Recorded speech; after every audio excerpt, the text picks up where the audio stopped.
सपना शादी करके ससुराल पहुंचती है और पहले ही दिन समर्थ और ससुर जी सख्त हिदायतों के साथ पूरे घर की जिम्मेदारियां सपना के सिर दे देते हैं। और करो शादी, एक दिन का भी आराम नहीं, आते ही कामों की लिस्ट थमा दी। और इसी तरह साल बीत जाता है और सपना सुनते सुनाते धीरे धीरे घर में एडजस्ट कर लेती है। एक दोपहर सपना सास के कमरे में उन्हें खाना देकर रसोई में वापस ही आती है कि तभी सास की आवाज आती है।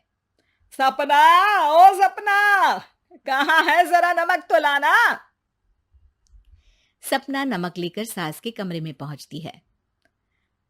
अरे तुम्हें पहले भी बोला है कि एक डिब्बे में थोड़ा नमक डालकर मेरे खाने के साथ ही दे दिया करो। देखो, इस तरह बार बार तुम्हें आवाज लगाना भी तो अच्छा नहीं लगता ना। वैसे भी आज तक ऐसा दिन तो आया नहीं जब आपको नमक कम ना लगा हो।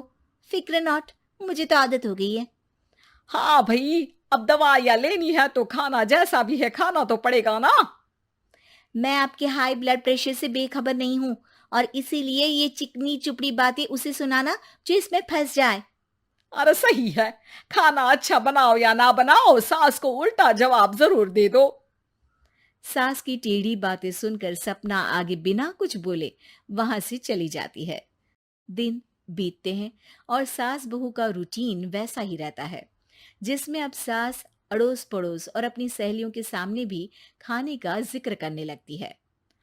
बस क्या बताऊं बिमला, बहू अच्छी है पर खाने में नमक सही डालना आज तक नहीं सीखी।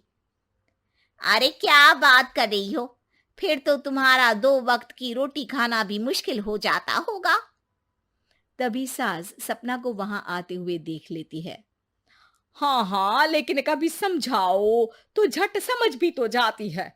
अब देखो, जैसे अभी सपना बेटी को मैं बताऊंगी कि कल उसके ससुर जी और मेरी शादी की सालगिरह है, हमारे लिए ये बहुत ही स्पेशल दिन है, तो मेरी बेटी अपने आप हमारा मनपसंद चटपटा खाना बना देगी। ऐसे किसी बात को अनसुनी भी नहीं करती। हाँ बिमला, तुम भी खाने पर आ जाना। सास का उनकी सहेली के सामने ऐसा बोलने पर सपना इनकार नहीं कर पाती। अगले दिन बिमला ठीक डिनर के समय वहां पहुंच जाती है जहां सपना ने आज सारा चटपटा खाना बनाया होता है। अरे वाह सपना, क्या बढ़िया खाना बनाया है। हाँ हाँ बहू, खाना तो बहुत ही स्वादिष्ट है। जब बाकी सब खाने की तारीफ कर रहे होते हैं, वहीं सास और बिमला बिना कुछ बोले सुने स्वाद में खोई हुई बस खाना ही खाती रहती हैं, जिसके कुछ देर बाद सास का ब्लड प्रेशर सुपर हाई हो जाता है।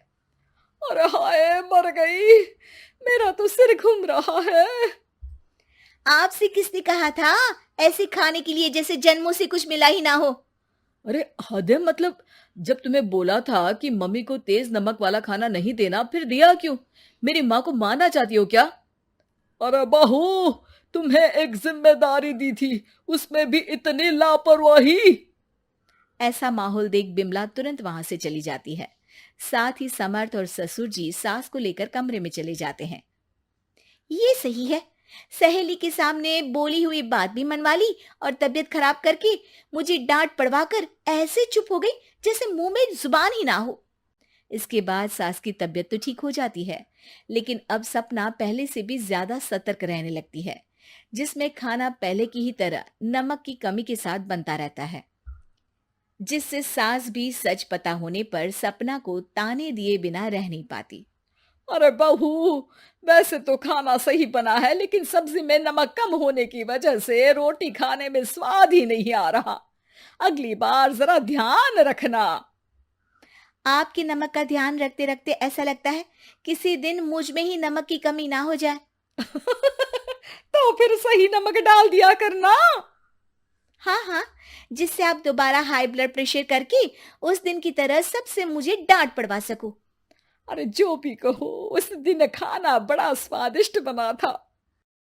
इसी तरह एक बार फिर दोनों के बीच नोकझोंक शुरू हो जाती है, जिसके चलते समर्थ वहां आ जाता है। सपना, तुम हमेशा माँ से लड़ती क्यों रहती हो? अरे, मैंने क्या बोला? मम्मी जी अपने आप ही कुछ ना कुछ बोलती रहती हैं। अरे वो बोलती है तो तुम चुप क्यों नहीं रहती? अब समर्थ सपना पर गुस्सा करने लगता है, जिसे देख सास बीच में बोलती है। ये घर में हम दोनों के बीच की बात है, तू इसमें पढ़कर बहू पर गुस्सा क्यों कर रहा है? इस पर समर्थ वहां से चला जाता है। क्या बात है? आज तो आपने मेरी तरफदारी कर ली। वो कैसे? अरे फीका खाना खिलाती है, इसका मतलब ये नहीं कि बहू से दुश्मन बन गई है। और उसके लिए भी सिर्फ मैं ही बोल सकती हूँ और कोई नहीं। ओहो, आज तो सास बहू में बहुत प्यार जग रहा है।